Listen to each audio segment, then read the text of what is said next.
Saudara-saudara yang terkasih dalam nama Tuhan Yesus Kristus, selamat pagi, mari kita beribadah sejenak. Kita menyanyikan buku ND HKBP dari nomor 450 ayat 1.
Kasih karunia dan damai sejahtera dari Allah Bapa dan dari Kristus Yesus Tuhan menyertai saudara-saudara. Amin.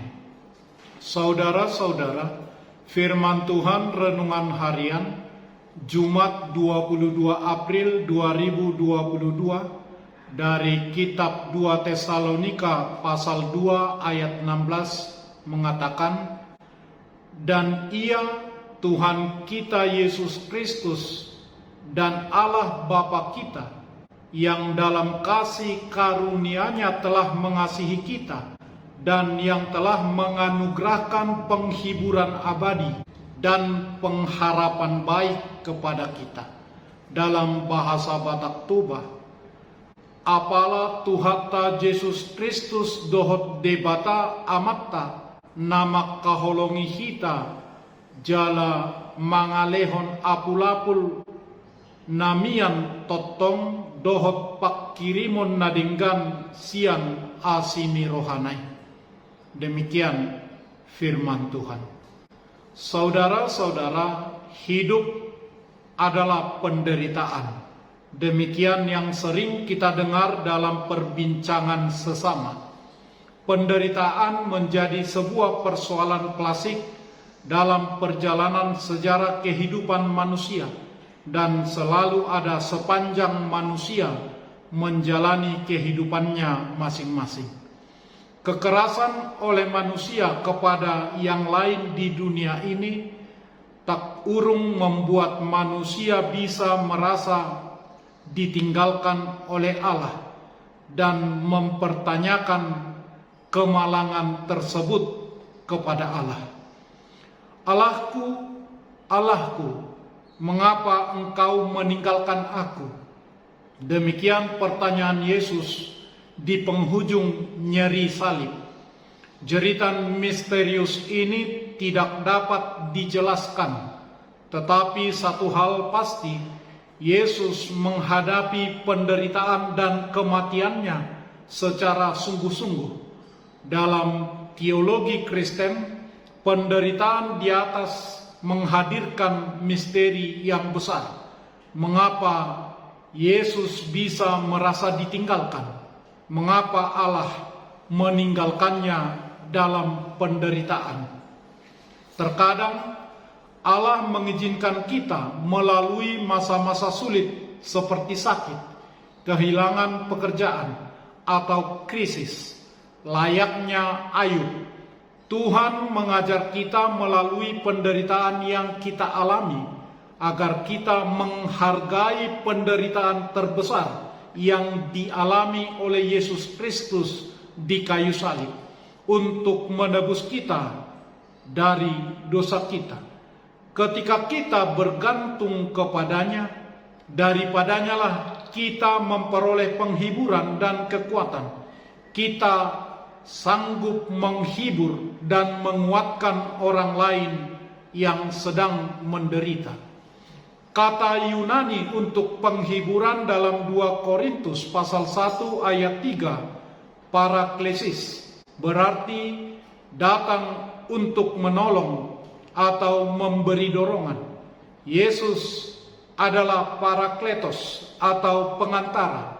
1 Yohanes 2 ayat 1. Roh Kudus juga merupakan Parakletos. Yohanes 14 ayat 16 sampai 17. Pasal 15 ayat 26.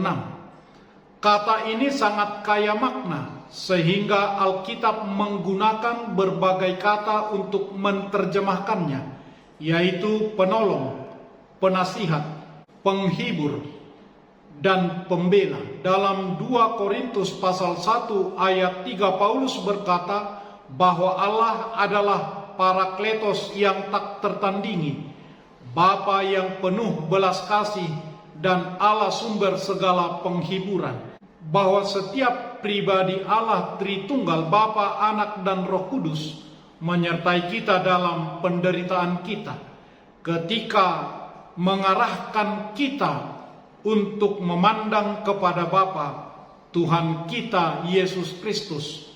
Paulus mengingatkan kita bahwa menolong satu dengan yang lain adalah kewajiban kita.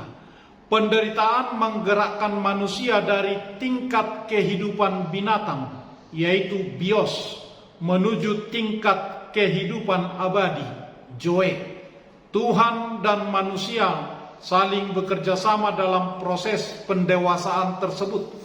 Penderitaan menjadi tanda bahwa manusia sebagai makhluk ciptaan sangat bergantung kepada Tuhan, sekaligus ditolong, dinasihati, dibela, disertai, diberkati olehnya. Marilah kita memiliki kemampuan dalam memaknai kehidupan, bahwa hidup bukan hanya penderitaan, jika kita dapat melaluinya dengan mengandalkan Tuhan, dengan pertolongan dan penghiburannya.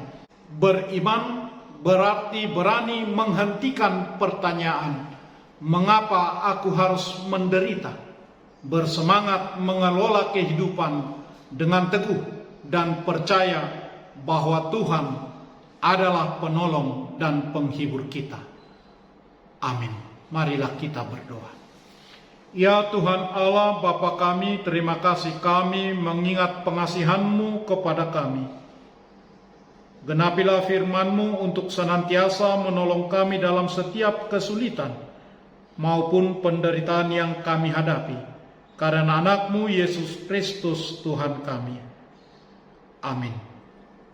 Marilah kita menyanyikan buku nyanyian HKBP dari nomor 450 ayat 1. Sungguh hatiku terhibur penuh, Tuhan selalu mengasihiku, karunia-Nya berlimpah selalu, yang utama kasih-Nya bagiku.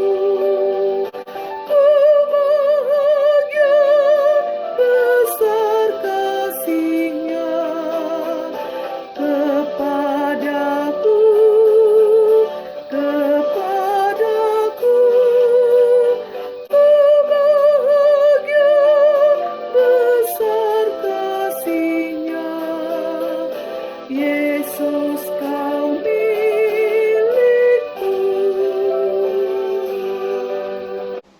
Marilah kita bersama-sama berdoa dengan doa Bapa kami.